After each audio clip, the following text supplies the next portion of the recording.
AD 354년에 알제리 타가스테라는 동네에서요 한 아이가 태어납니다. 이 아이는 믿음 좋은 가정에서 태어났는데 근데 커가면서요 애가 점점 방탕하게 살고 막 삐뚤어지는 거예요. 그러다가 16살이 됐을 때요 자기가 조금 더 큰 세상에서 한번 좀 살아보고 싶다고 카르타고라는 곳으로 유학을 갑니다. 부모님도 없겠다. 원래부터 애가 방탕하겠다. 유학 가서요 아주 본격적으로 삐뚤어지는 거예요. 공부하러 간다고 핑계는 대놓고 공부는 뒷전이고요. 맨날 뒹둥거리고 노는 거 아니면 술 마시고 도둑질하고 또 도박에 빠지고 결혼도 하지 않고 동거해가지고 애도 낳고요. 뭐 당시에 또 기독교 이단이던 만인교에 빠져서 잘못된 믿음 생활을 하고 있었어요. 몇 살까지 얘가 그렇게 살았냐면요 32살까지 그렇게 살았어요. 지금도 32살에 그렇게 살면은 참 혀를 끌끌 차고 사람들이 걱정할 만한 나이인데 예전에는 지금보다 훨씬 더 그 나이를 조금 철이 빨리 들었잖아요. 그러니 이때 32살이면 지금 한 50쯤 되지 않았을까요? 네. 그 나이 먹도록 그렇게 철부지처럼 사니 그러면 어느 날 인생을 돌아보니까 이제 드디어 자기가 깨달은 거예요. 이 나이 먹도록 내가 이루는 것도 하나도 없고요. 또 이거 방탕하게 사는 자기 인생을 돌아보니까 자기 자신이 너무 한심한 거예요. 그래서 내가 왜 이렇게 살았을까 그때 후회하고 괴로워하고 있는데 그때 담장에서 아이들 노래소리가 들리는 겁니다. 애들이 뭐라고 노래를 불렀냐면요 집어서 읽어라 집어서 읽어라 뭐 노랫말이 그랬대요. 무슨 놈의 노래가 그런 건지 모르겠는데 AD 356년이나 그랬잖아요. 되게 오래된 얘기예요. 또 어쨌든 뭐 노래가 그랬대요. 그래서 뭐에 홀린 듯이 자기가 앞에 성경책이 있길래 그 성경책을 들어 성경책을 펴서 읽었답니다. 그때 마침 펴진 데가 어디냐? 바로 로마서 13장 13절이었대요. 그 말씀이 어딘가 한번 보여드릴게요. 보여주시죠. 같이 한번 읽어봅니다. 로마서 13장 13절 말씀. 나자와 같이 단정히 행하고 방탕하거나 실지하지 말며 음란하거나 호색하지 말며. 여러분 읽어보시니까 어때요? 저 누구 얘기예요? 예? 딱 지 얘기잖아요. 어쩌면 그렇게 내가 여태까지 살았던 모습을 책망하고 있는지 이 얘가요 저 말씀에 그대로 꼬꾸라졌대. 그래가지고 완전히 새 사람이 돼서 이제 하나님 앞에 나와서 깊은 신앙을 갖게 됐고요. 지금까지 많은 사람들에게 영향을 끼치는 신앙의 위인이 되셨습니다. 그분이 누구냐? 바로 이분이세요. 한번 보여주세요. 네. 누구래요? 성 아우렐리우스 아우구스티누스. 예. 우리가 제가 설교 중에 사실은 몇 번 드린 말씀이에요. 여러분 앞에 뭐 들어서 읽어라 이 얘기하면 기억나시잖아요. 예. 우리가 흔히 어거스틴이라고 얘기하는 사람입니다. 원래 발음은 아우렐리우스 아우구스티누스래요.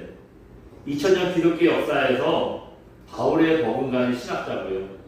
우리가 지금 가지고 있는 신학의 체계를 성경을 바탕으로 세운 분이세요. 이분이 쓴 고백록이라는 책에 보면은요, 젊어서 방탕하게 살았던 얘기, 그러다가 인생의 회의가 온 얘기, 또 담장 너머에서 애들 노래소리를 듣고 성경을 폈는데 그게 마치 로마서 13장 13절이었던 얘기. 그래서 이 말씀에 자기가 꼬꾸라져서 회개하고 하나님 앞에 나왔던 얘기, 이 얘기들이 아주 자세하게 나와 있어요. 그 책 제목이 고백록이라고 그랬잖아요. 자기 인생을 회고하고 자기 믿음을 고백하는 책이에요. 근데 이렇게 이거 사연만 있느냐? 그러면 쉽게 재밌게 읽겠는데요. 읽어보면 무슨 신학책 같아요. 신학의 교리를 하나님에 대해서 되게 많이 써놓고 그 중에 일부가 이제 이 얘기가 나와요. 뭐 그런 내용인데 아무튼 근데 이 책에 보면은 어거스틴이요 이 얘기만 쓰지 않았어요. 또 한 가지 얘기 썼는데 뭐냐면 이렇게 자기가 변화될 수 있었던 건 물론 뭐 말할 것도 없이 하나님 은혜죠. 그런데 한 가지 이유가 더 있다는 거예요. 그게 뭐냐? 바로 자기 어머니 모니카의 아들을 향한 눈물의 기도 때문이었다. 이런 고백을 합니다. 어머니 모니카는요, 아들이 그렇게 방탕하게 막 지맘대로 사는데 한 번도 아들을 포기하지 않았대요. 당시 초대교회 지도자 중에 암브로시우스라는 분이 있었거든요. 이분이 이런 말을 한 걸로 유명합니다. 뭐냐면 눈물로 기도한 자식은 결코 망하지 않는다. 아마 한 번쯤 여러분 신앙생활 오래 하셨던 분들 들어보셨을 만한 얘기예요. 이 얘기를 암브로시우스가 했어요. 눈물로 기도한 자식은 절대 망하지 않는다. 이 어머니 모니카가 이 말을 붙들고요, 항상 어거스틴이 하나님 앞에 돌아오도록 눈물로 기도했대요. 이런 어머니의 눈물의 기도 덕분에 오늘날 내가 있는 거다. 어거스틴이 이런 고백을 합니다. 여러분, 눈물의 기도는요, 힘이 있어요. 근데 눈물의 기도뿐만 아닙니다. 눈물 자체에도 힘이 있어요. 여러분, 눈물은 진실해요. 무슨 악어의 눈물이라 그래서 사람을 속이는 눈물도 있다는데, 뭐 그건 아주 나쁜 사람들 얘기고요. 진짜는 안 그렇잖아요. 누군가 눈물을 흘려가면서 얘기하는 거 믿잖아요. 그러니까 속이는데도 그 눈물을 보고 사람들이 넘어가죠. 눈물에는요, 진실이 있어요. 그리고 희한하게 눈물에는요, 여러 가지 감정을 갖고 있어요. 여러분, 슬프고 힘들 때 눈물이 나는 건 당연하죠. 그런데 너무 기쁘고 가슴이 터질 것 같이 막 감동을 받았을 때, 이럴 때 여러분 웃음이 나오나요? 눈물이 나오나요? 네? 그래요. 기쁠 때랑 슬플 때는 완전히 반대예요. 반대 상황인데, 이게 기쁜 건지 슬픈 건지 눈물 흘리는 거 하나로요, 감정을 아주 극단적으로 표현합니다. 이렇게 눈물은요, 참 신기하고 힘이 있어요.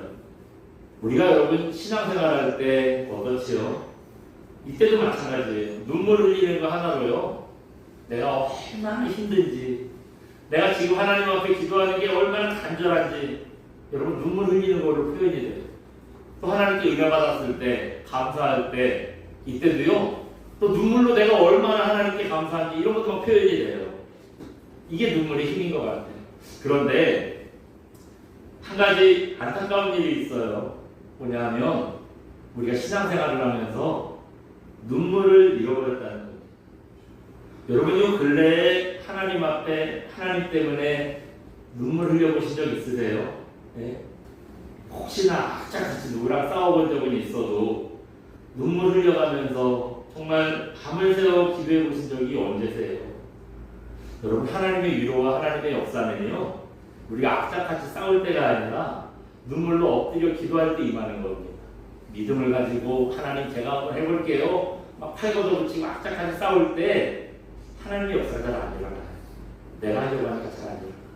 근데 하나님이 나는 못합니다, 나를 불쌍히 여겨주세요, 앉아서 그냥 우는 거예요.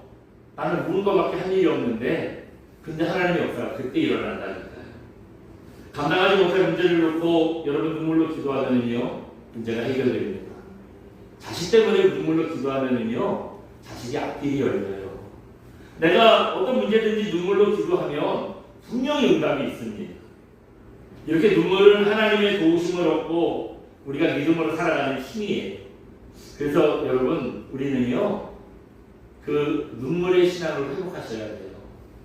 여러분, 그동안 아까 말씀드렸지만 하나님 때문에, 정말 믿음 때문에 울어본 적 언제 있으세요? 아마 가만히 옛날 아니세요? 우리 눈물의 신앙을 회복하셔야 돼요.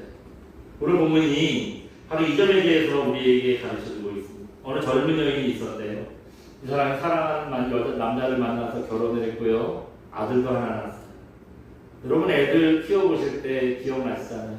막 애가 태어나가지고 엄마 아빠 부르고 막 걷기 시작하고 재롱을 부리고 얼마나 행복해요. 예? 말만 들어도 여러분 자녀가 어렸을 때 막 모습이 생각나고 행복하시잖아요.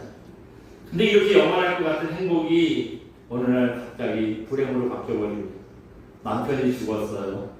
그래서 이제 과부가 된 거죠. 그래도 아직은 희망이 있어요. 이 여인한테는 누가 남았어요? 아들 남았잖아요. 그래도 자식이 있어요. 남편을 먼저 보내는 건 참 힘든 일인데 아들 하나 바라보고요, 이 아들을 남편 삼아서 그냥 꿋꿋하게 살아가요. 근데 어느 날 더 큰 불행이 찾아왔어요. 남편을 까짓거 잊어버릴 수도 있더라고요. 근데 자식은 그게 아니잖아요. 그렇게 의지하고 내 인생의 마지막 소망이었던 아들이 이 젊은 나이에 죽어버린 거예요.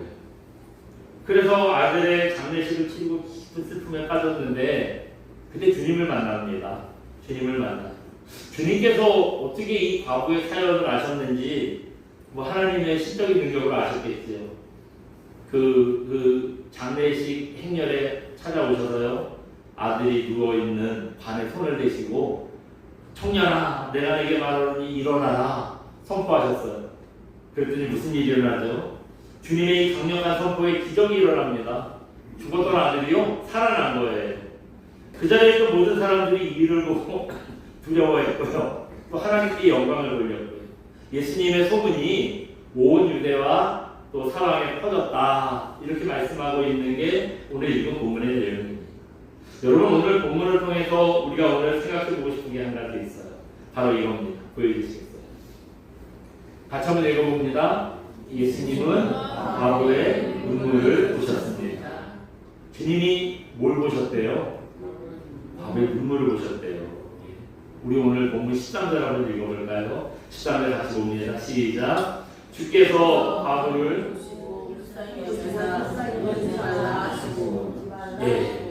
울지 말라 하시고 주님께서 누구를 봤대요? 과부를 보셨대요. 이제 과부를 보셨다는데 이 과부를 뭘 봤을까요? 왜 봤을까요? 아마 눈물 흘리고 우는 모습을 봤겠죠. 당연하죠. 아까 말씀드린 것처럼 진짜 뭐 마지막 남은 희망이었는데 자기 그 사는 그 전부였는데 그 아들이 죽었잖아요. 그러니 어떻게 울지 않을 수가 있어. 그러니까 그 다음에 이어지는 말씀 보면 그 여인의 불쌍히 여기서 뭐라고 하셨대요? 울지 말라. 예, 주님이 울지 말라 위로해 주시다. 지금 이 여인의 상황은요, 여러분 최악입니다. 진짜 이거는 우는 거 말고 할 수 있는 일이 없는 거예요. 여러분 사람들 보면 진짜 나쁜 사람들 보면 다른 사람 한참 아프고 힘든데 찾아가가지고 막 소금 뿌리는 사람 있잖아요. 네? 이 아마 당시 이 장례를 치러주는데 사람들 수군거리는 게 대단했을 거예요. 왜냐하면 당시 유대에는요 뭔가 불행한 일이 생기면 분명히 저 사람 죄를 졌을 거야. 얼마나 죄를 졌으면 저렇게 그 가족이 죽는 저주를 받았겠어. 네? 하나님 앞에 회개해야 돼. 여러분 가족이 죽었는데 가가지고 그 앞에서 그런 말 해보세요. 당신 죄 때문이야. 당신 때문이야. 회개해. 그 말이 정말 회개하는 마음으로 들리겠어요? 진짜 나쁜 사람이죠. 네. 여러분 남편 죽었죠. 아들까지 죽었죠. 대번에 저 여자는 무슨 죄를 졌길래 저런 그 저주를 받았을까? 이런 얘기가 나올 만하잖아요. 우리 식으로 하면 아이고 팔자도 저런 팔자가 어디 있어? 이런 말이잖아요. 아들과 남편을 앞세우는 것도 절망적인데요. 사람들이 수군거리까지 당해야 되니 이거 이 여자가 뭐라고 하겠어요? 거기에 대해 뭐라고 얘기를 하겠어요? 뭐 어떻게 하겠어요? 우는 거 말고는 자기가 할 수 있는 일이 없는 거예요. 근데 예수님께서 이 여인의 눈물을 보셨습니다. 눈물을 보셨습니다. 여러분 하나님 앞에 우리가 눈물로 나아가면은요 하나님께서 우리의 눈물을 보세요. 우리가 눈물 흘리고 마음 아파하는 걸 기억하세요. 그리고 오늘 본문처럼 죽었던 아들을 살려주시든지 문제를 해결해 주시든지 아무튼 뭔가 어떤 뭐 해결을 해주세요. 주석을 보니까요 예수님께서 보셨다는 말을 신약성경에 40번 정도 하셨대요. 그 주님이 그 눈물을 보셨다. 주님께서 보셨다라는 거 그 무슨 뜻이죠? 주님이 뭔가 그 사람을 뭐 이렇게 관심을 가졌다, 눈길이 머물렀다 그런 얘기잖아요. 그러면 주님이 언제 보셨냐? 어떤 사람을 주로 기억해서 보시느냐? 보니까 슬픔을 당했을 때 그 사람을 보셨다 하는 얘기가 나오고요.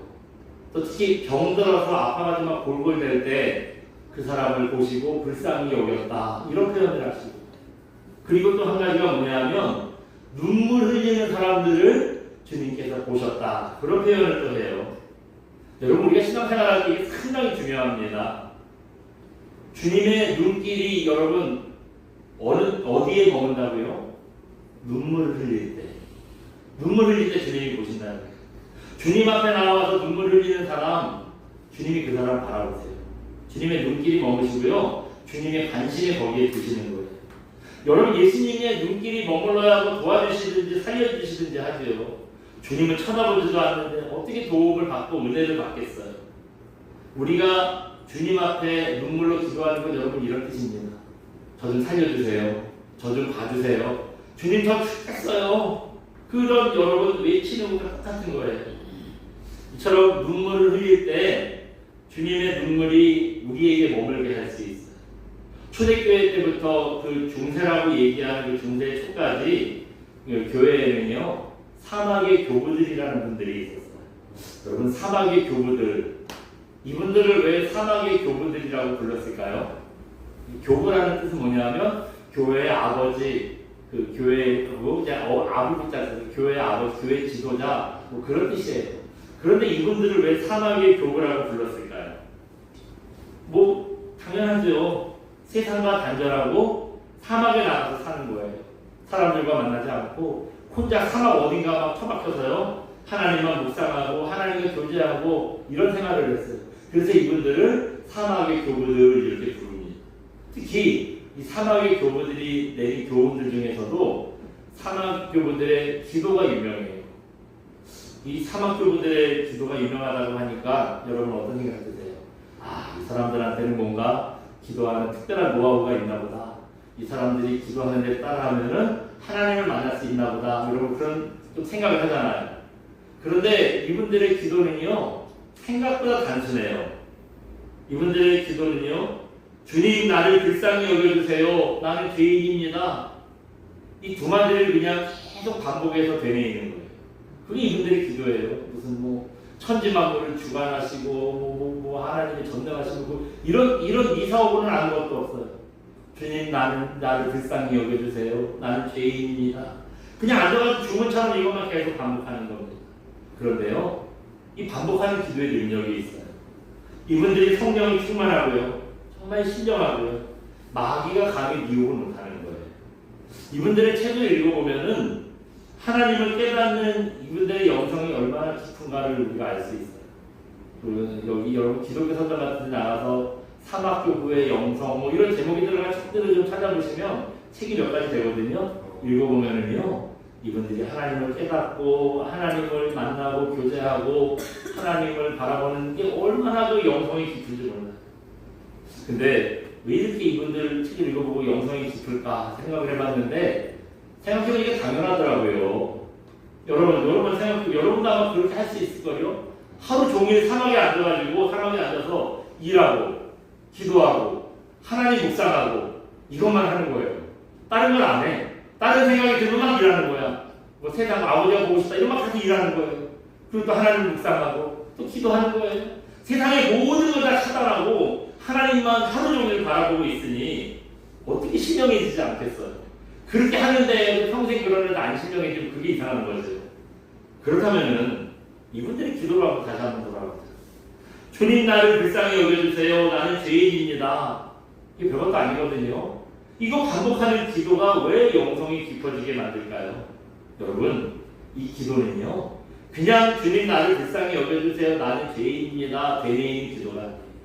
이 기도는 눈물의 기도였기 때문입니다. 여러분 주님 나를 불쌍히 여겨주세요. 나는 죄인입니다. 이 기도를 반복하다 보면은요 하나님께서 나를 붙들어 주시고 불쌍히 여겨주시지 않으면 내가 진짜 아무것도 아니구나 자기 자신이 보이는 거예요. 하나님이 얼마나 크신 분이고 내가 하나님 앞에 얼마나 미약한 사람인가 자기 자신이 보이는 거예요. 그래서 이렇게 죄악된 나를 깨닫고 애통해서 눈물을 흘리는 거예요. 또 그런 나를 위해서 주님이 십자가에서 죽으셨잖아요. 또 지금도 늘 우리 곁에 계시잖아요. 이걸 생각하니까 좀 같이 계실 만한 분이랑 같이 계시면 좋겠는데 좀 주님이 어울리실 만한 좀 훌륭한 사람이랑 어울리면 좋겠는데 겨우 나 같은 사람을 겨우 죄인이 나 같은 사람을 함께 하시니 이거 감사하고 감동을 해서요 또 눈물을 흘리는 거예요. 처음에 왜 울었어요? 내 죄를 깨닫고 절망적이라고 울었어요. 나중에는요 기쁘고 감사해서 울었어요. 눈물이 있는 곳에 그 주님의 눈길이 머물다고 했잖아요. 죄악된 자기를 보고 울고 또 불쌍히 여겨주신 주님께 감사해서 울고 이렇게 맨날 우니까 주님의 시선이 사막교부들한테 어떻게 머물지 않겠어요. 그래서 이분들 신앙이 깊어질 수밖에 없는 거죠. 하나님도요 우리가 엎드려서 눈물 흘리면 우리를 주목하십니다. 우리 마음을 위로해 주세요. 아이가 울면 여러분 부모는 어떻게 하세요? 얘가 왜 우나? 관심 갖잖아요. 여러분 하다못해 남의 집애가 울어도 얘가 왜 우는지 관심 갖잖아요. 그래서 여러분 모르는 애가 울어도 우는 애가 있으면 어떻게 해요? 가가지고 또 왜 우니? 엄마 잊어버렸니? 어디 아프니? 물어보잖아요. 하물며 남의 애가 울어도 이렇게 물어보는데 우리 애가 울면 가만히 있겠어요? 꼭 우는 이유를 찾아가지고 문제를 해결해 주지요. 그게 부모 아니니까. 여러분 하나님도 그러세요. 우리가 울면은 우나보다 하고 지나가지 않으세요. 왜 우는지 찾아오셔서 물어보십니다. 바보가 울 때 그냥 안 지나가셨잖아요. 왜 우니? 울지마. 바보야만 위로해 주셨잖아요. 위로 많이 주셨나요? 죽었던 아들을 살리셔가지고 여러분 그 우는 이유를 해결해 주셨잖아요. 성경에 보면은요, 하나님께서 그냥 있는 사람보다 우는 사람한테 더 많이 관심을 가졌다는 걸 우리가 볼 수 있어요. 그런 말씀 또 어디 있냐면요, 이사야 38장 5절입니다. 한번 보여주시겠어요? 같이 읽어봅니다. 이사야 38장 5절 말씀. 너는 가서 히스기야에게 이르기를 내 조상 다윗의 하나님 여호와께서 이같이 말씀하시기를 내가 내 기도를 들었고 내 눈물을 보았노라. 내가 내 수완에 15년을 더하고. 아멘. 예. 이게 무슨 말씀이냐면 히스기야 왕이요, 어느 날 병들어 죽게 생겼어요. 몸이 너무 아파가지고 의원 불러가지고 진단을 해보니까 아무래도 죽을 병에 걸리신 것 같아요. 뭐 이런 진단을 내린 거예요. 아무 약도 소용없고 이제 병들어 죽게 생겼다는데 어떻게 해요? 히스기야가요, 벽에 얼굴을 대고 통곡하면서 하나님께 기도해요. 그때 하나님께서 그 기도를 들으시고 하신 얘기예요. 이사야한테 찾아오셔가지고요, 너 히스기야 왕 찾아가서 이렇게 전해라 하고 하나님께서 주신 말씀이에요. 내가 내 기도를 들었고 그 다음 또 뭘 했대요? 내 눈물을 보았노라. 하나님께서 히스기야가 울며 기도할 때 히스기야의 눈물을 그냥 지나치지 않으셨대요. 그 기도를 들었대요. 그 울음의 의미를 찾았대요. 병을 그래서 고쳐주실 뿐만 아니라 또 무슨 은혜가 임했어요? 내 수완에 15년을 더하고 15년 더 살 수 있게 해줄게. 하나님께서 이런 약속을 주십니다. 하나님은요, 우리가 눈물로 기도할 때 우리를 불쌍히 여겨주세요. 그리고 우리가 그냥 기도하는 것보다 훨씬 더 확실한 응답을 주십니다.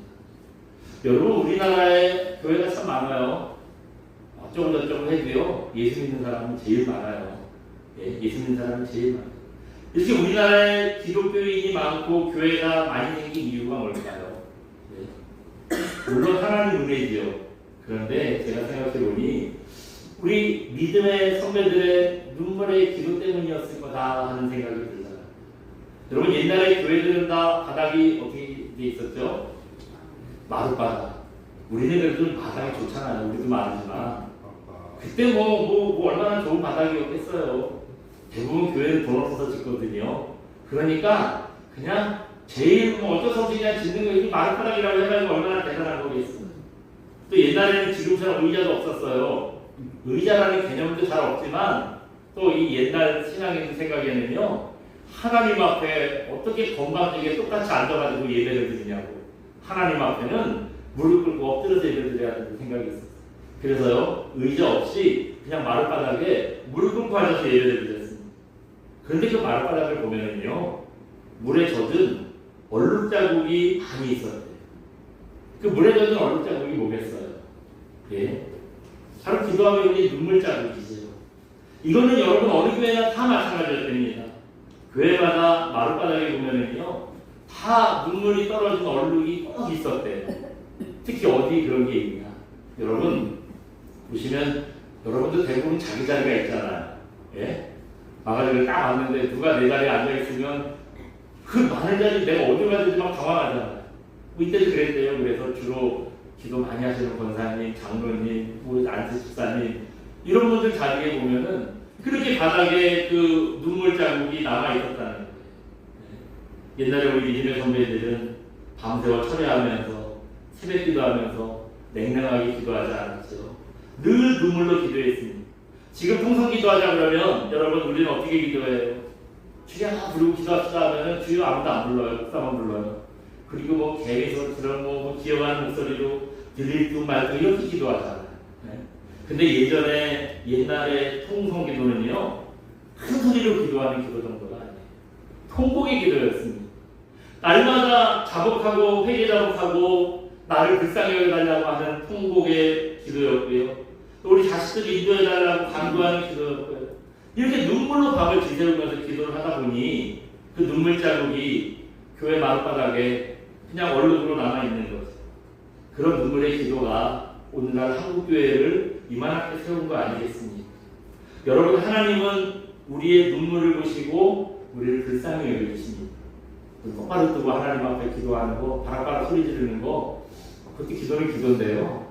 하나님 그 기도도 귀하지만 하나님은 우리가 눈물 흘려가면서 나를 불쌍히 여겨달라고 통곡하는 기도, 여러분 이 기도를 기쁘게 받으세요. 그렇기 때문에 하나님 앞에서 눈물의 기도가 마르지 않는 저와 여러분 되시기를 여러분 바랍니다. 그래서 주님의 긍휼히 여겨주심이 늘 우리를 떠나지 않는 그런 귀한 종들 되시기를 주님의 이름으로 축원드립니다. 우리 시간 함께 찬양하고 기도하겠습니다. 괴로울 때 주님의 얼굴 보라 함께 찬양하고 기도합니다.